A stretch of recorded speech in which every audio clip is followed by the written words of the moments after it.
Bonjour les amis. Alors, bienvenue dans une nouvelle émission Remettons les pendules à l'heure. Alors, le titre de cette vidéo va être Que m'inspire l'actualité? Quelle pitié que l'Ukraine sous les bombes! Quelle régression depuis un siècle en Europe où la démocratie allait de pair avec un esprit de paix et d'intérêt pour l'environnement. Nous sommes vraiment en peu de temps repartis en arrière. On se croirait en 1938.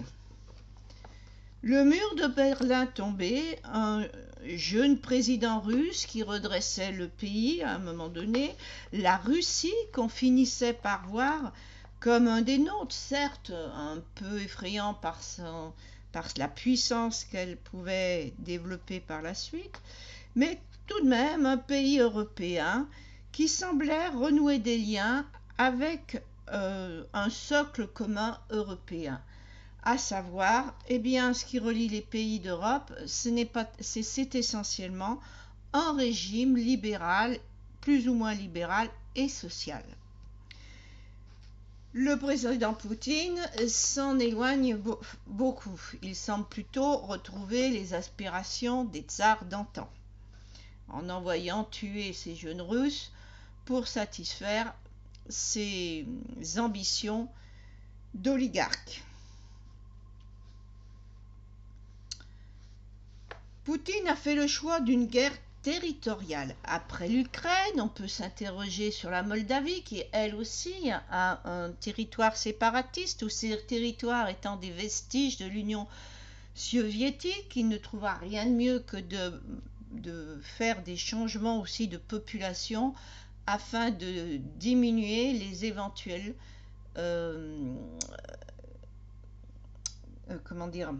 afin d'éventuer que localement, donc, on puisse avoir des résistances locales.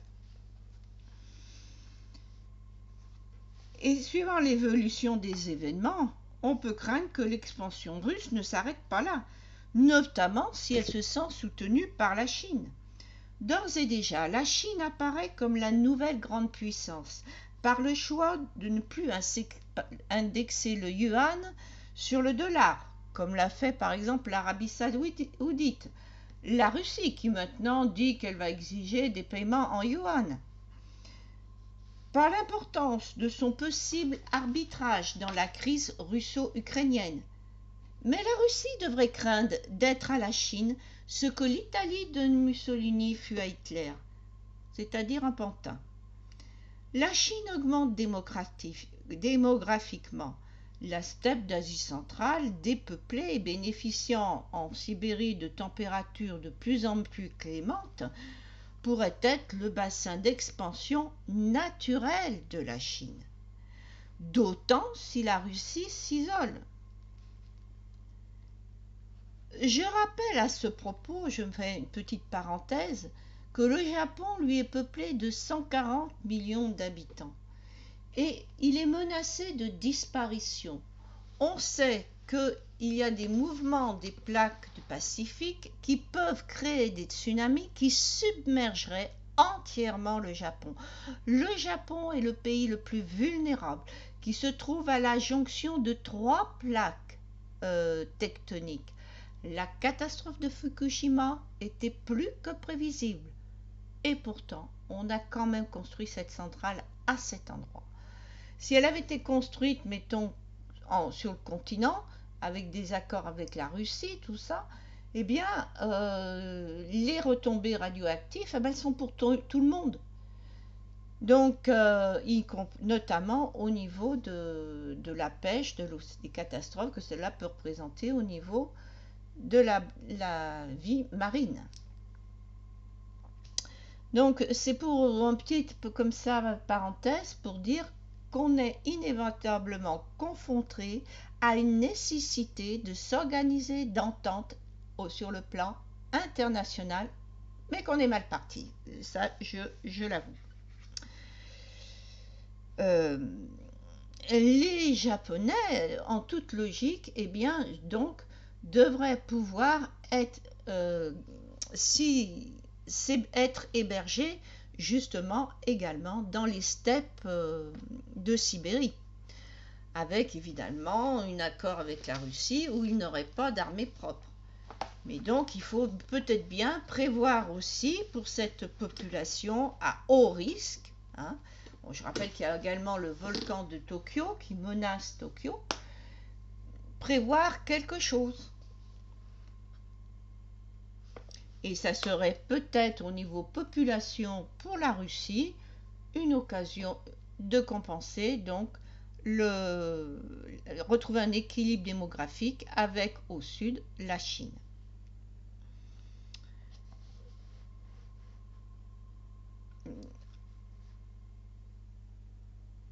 Donc les Russes sont face à un choix de société. Garder Poutine et aller vers un mode social dictatorial dépendant de la Chine. Ou bien une Russie, soit sans Poutine, soit avec un Poutine qui miraculeusement retrouverait la raison, et être à l'ouest de l'Oural un fleuron de l'Europe démocratique, et à l'est, dans la terre sibérienne, pourrait être la terre du milieu, comme dans l'œuvre de Tolkien, la communauté de l'anneau, avec la route du Nord reliant l'Amérique, le commerce possible, donc à l'ouest de l'Oural, avec l'Europe et au sud l'Asie. Ce pourrait être la terre qui concentre à la fois la prospérité et la paix sur tout l'hémisphère nord. Donc dans la partie occidentale et la Chine et Japon.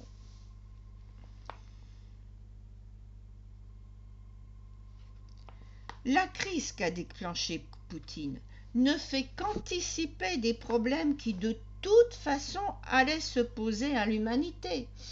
À la limite, si les gens réagissent positivement, ça pourrait presque être une chance. Premièrement, le problème démographique, sur lequel je ne cesse d'alerter depuis des années et des années. Il y a aussi des années que j'essaye de mettre en garde et de dire le changement climatique, on ne peut pas dire en quoi il va consister. On a le réchauffement climatique, mais un réchauffement climatique qui pourrait déboucher sur, comme je l'ai 1000 fois expliqué, sur une augmentation des mouvements tectoniques, augmentation donc de la sismicité, grand boom, et une caldeira qui vole en éclats, et on se retrouve plongé dans un hiver nucléaire, donc dans un grand froid. Ou bien avec évidemment plus de céréales. D'où mon cri d'alerte, stockons des céréales. L'autre scénario possible aussi, c'était le Gulf Stream qui pouvait s'arrêter de circuler, et donc avec un réchauffement peut-être sur le reste de la planète, mais une glaciation en Europe. Bon, ben, ça nous ferait une belle jambe s'il fait chaud ailleurs, et si chez nous on se retrouve avec le climat de l'homme des cavernes. Donc la prévision ne peut pas le dire, hein. On a un risque de terre submergée, donc de perte agricoles, soit par le désert, soit par des submersions. Donc ce qui est à faire, c'était, on le sait, depuis longtemps, il fallait prévoir ce stockage de blé. Et on ne serait pas dans la situation qu'on est actuellement, à craindre une famine redoutable si les pays d'Afrique venaient qu'à être privés du blé ukrainien ou russe. Donc, dans un deuxième temps, donc, il nous faut voir cette capacité à s'organiser donc, sur le plan international, ce pourquoi également je milite depuis fort longtemps. Et ceci dans les buts suivants: gérer les phénomènes migratoires, on voit ce que ça donne actuellement, qui pourraient être aussi les conséquences pas d'une guerre mais d'un cataclysme. Je vous ai parlé du Japon, mais il y en a d'autres. Il y a également donc cette fameuse caldeira près de Naples, hein, qui pourrait menacer donc tout le nord méditerranéen. Et pour éviter tout ce qui est source de guerre, avec un partage équitable, au point de vue énergie, minerais et eau. Donc la politique de la Russie, on la voit clairement, hein, et on va quand même pas se faire avoir. La Russie donc voulait installer son Nord Stream avec une Allemagne donc qui lui serait complètement dépendante. Et au sud, en s'installant en Crimée, en s'installant maintenant toute sur la côte sud de l'Ukraine, avec la Turquie qui est un allié très timoré, on peut et puis toute la côte russe également qui donne en mer Noire, la Russie aurait l'entier contrôle de la mer Noire. Heureusement qu'on a une base de l'OTAN en Turquie, mais on se demande s'il ne nous faudrait pas en trouver une autre, hein, en Roumanie par exemple, ou en Hongrie. Hein. Enfin, il y en a peut-être une en Hongrie, j'en sais rien. Parce que donc de la mer Noire, eh bien la Russie évidemment, elle aurait le contrôle sur la mer orientale aisément. Elle pourrait couper également South Stream, c'est-à-dire un gazoduc qui est prévu d'arriver par le sud. D'autant que je vous le rappelle, si la Russie a fait la guerre en Syrie, c'est pour récupérer le gaz dans les eaux territoriales syriennes qu'elle contrôle complètement. Hein, c'est plus l'affaire de la Syrie, ça appartient à la Russie maintenant. Donc la politique de la Russie, on la voit très clairement, c'est tenir à la gorge l'Europe en contrôlant entièrement les ressources énergétiques et faire le chantage à la famine en Afrique par le blé. Ça, c'est on ne peut plus clair. Donc les pays européens, aussi bien qu'africains, auraient tout intérêt à s'entendre pour éviter que ce plan diabolique ne vienne, la Russie en vienne donc à ses fins avec ce plan diabolique. Il est hors de question que nous ayons donc toutes les ressources énergétiques qui soient et minerais sous le contrôle de la seule Russie. Donc, eh bien, peut-être qu'il faudrait... Alors, autre petite parenthèse, sérieusement, le nucléaire. Le nucléaire, on s'interrogeait dans ma jeunesse en disant, mais comment peut-on livrer des centrales à l'Inde, au Pakistan, à des pays qui sont à deux doigts de se faire la guerre, quand on sait qu'avec le minerai, on peut fabriquer donc enrichir l'uranium et le détourner pour un usage militaire. Là, avec le nucléaire, on se retrouve non seulement avec le risque terroriste islamique, mais en plus, nous avons un chef d'État d'un État puissant, M. Poutine, qui n'hésite pas à bombarder autour d'une centrale nucléaire. Donc, nous n'avons même plus besoin de ces bombastards là dont il menace l'Europe.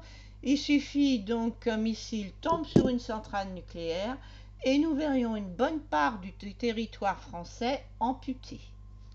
Donc, à ceux qui sont tant à appeler le nucléaire de leur vœu, je les prie de réfléchir. D'autant que lorsqu'on vous parle de la catastrophe du CO2, eh bien, il est bien trop tard pour s'en inquiéter. Car je vous rappelle, le permafrost fond aussi bien donc en Russie, là, hein, que de même le méthane des fonds marins, notamment d'océan Arctique qui se réchauffe, renvoie du méthane en grande quantité, qui lui a des centaines de fois un pouvoir donc à effet de serre supérieur au CO2. Le CO2, c'est simplement le starter qui aidait à démarrer. Maintenant, c'est parti, la machine s'est emballée. La seule chose que nous avons à faire, ce serait de prévoir donc les stocks de céréales et de prévoir également retirer certaines villes des côtes, se méfier donc de l'immersion. Quand on parle des réfugiés, je vous prends aussi comme exemple les Pays-Bas. Les Pays-Bas, je ne sais pas si ma flèche va y aller dessus. Oui, voilà. Donc les Pays-Bas, là, ici, qui sont menacés par la mer du Nord qui monte sans arrêt, et nous aurons peut-être d'autres côtes. Donc les réfugiés climatiques, notre devoir est de venir en aide à ceux qui sont nos proches voisins, c'est-à-dire nos voisins du Nord. Et c'est à cela donc qu'une union d'Europe centrale devrait servir, parce que je vais vous détailler donc en ce qui me concerne donc ce que je proposais.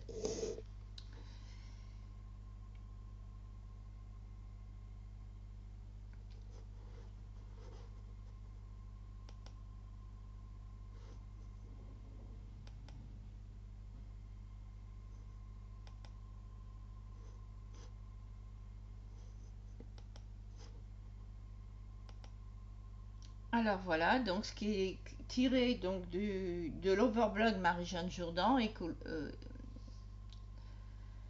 Alors, nous proposons donc de d'organiser à la fois pour les pays qui ont une parenté culturelle des fédérations afin de simplifier. Alors, au niveau de l'ONU, il faut réorganiser l'ONU en le divisant en grandes régions planétaires. Par exemple, pour ce qui est de l'Europe, l'Union méditerranéenne et l'Union Europe centrale, avec ces objectifs, les problèmes migratoires, les problèmes énergétiques, d'eau, et donc tout ce qui a trait vraiment à la sécurité et le contrôle démographique.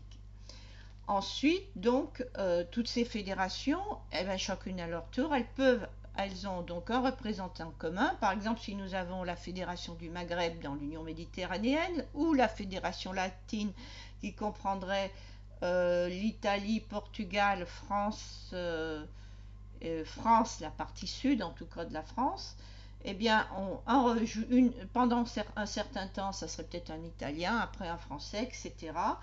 Et idem, donc la Fédération du Maghreb, un coup un Algérien, un coup un Tunisien, etc. Et donc, pour ce qui est des gestions économiques, des gestions des catastrophes écologiques, pour les grands problèmes comme les calderas, hein, volcaniques ou autres grands problèmes, les problèmes d'inondation majeure, nous avions les unions ou la guerre, hein, aussi l'Union méditerranéenne et l'Union Europe continentale. Alors vous voyez par exemple au sein de l'Union méditerranéenne, j'avais proposé donc la Fédération latine, Espagne, France Sud. On coupe en gros, hein, bon, pour le détail, je ne peux pas vous détailler ici, la partie sud de la France, Italie, Portugal, puisque la partie nord, elle, intégrait l'Union de l'Europe continentale. La Fédération byzantine, Grèce, Macédoine, Turquie jusqu'au Tigre, Bulgarie, Crète, Rhodes, île de la mer Égée. Alors pourquoi on précise des morceaux de pays? En fait, on prend la population qui est dans ce pays, c'est par exemple la France qui est à la fois dans une union au nord et dans une autre au sud. Eh bien, la population, ce qui est pris en compte pour la méditerranéenne, c'est la population sud. Hein. Alors, je ne sais pas combien là, mettons que ce soit 30 millions et puis qu'il y en ait 20 millions au nord ou inverse. Hein. Eh bien, donc c'est cette partie de population qui vit au nord ou au sud qui compte pour donc la représentation dans ces unions. Fédération donc du Proche-Orient, Chypre, Israël, Liban, Palestine. Fédération des Balkans, Union de la mer Noire. Alors on peut faire aussi de la mer Noire, de la Baltique, et donc je pense notamment au gazoduc, hein, qui concerne, s'il y a une catastrophe, tous les pays avoisinants, qui donc tous devraient pouvoir taxer. Donc et cette taxe devant aller aux protections du milieu marin, pour l'organisation de la pêche également. Hein. Donc Union de la mer Noire. Donc, on pourrait avoir les pays latins fédérés, l'Ukraine, la Moldavie, la Crimée, la Roumanie. Fédération, donc, représentée par un grand électeur au sein de l'Union de la mer Noire. Ensuite, vous avez la Russie en partie, puisqu'on a une partie de la Russie qui a des côtes donc en mer Noire, et une partie maintenant encore plus grande, puisqu'ils ont annexé, c'est la Crimée. Mais s'ils ont la Crimée, il n'est hors de question qu'ils gardent la côte sud de l'Ukraine. Hein. La Bulgarie, la Turquie, la Géorgie intègrent également l'Union de l'Europe centrale ou l'Union de l'Europe, il y a une erreur, de l'Europe méditerranéenne, UM. Donc l'Union de l'Europe centrale, alors là je pense que c'est mieux, c'est que je vous montre plutôt sur un... parce qu'il y a eu des petits changements que j'ai faits aussi, plutôt donc un schéma. Voilà.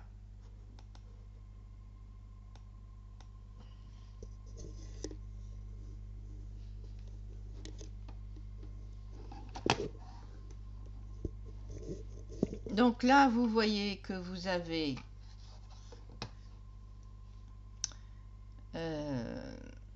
Donc voilà, je vais vous montrer la limite donc de l'Union méditerranéenne et d'Europe centrale. Donc vous auriez l'Espagne comme ça, vous auriez en gros la France, je ne sais plus exactement, je sais que Rhône-Alpes est en Méditerranée par exemple. Alors la Suisse, elle, c'est un cas particulier puisque donc on la met donc dans les pays qui feraient partie, qui correspondent puisque les USA sont appelés à disparaître, il faut le prévoir. Donc la Suisse pourrait faire partie aussi de l'Union méditerranéenne ou continentale, peu importe, mais surtout elle fera partie donc de l'Union euh, au lieu que ça soit donc États-Unis d'Amérique, des États-Unis planétaires, une fois que les Américains donc seront, si les USA viennent qu'à disparaître, pratiquement dans leur entièrement, et qu'ils puissent donc garder une représentation au sein de cette organisation dont la Suisse pourrait faire partie.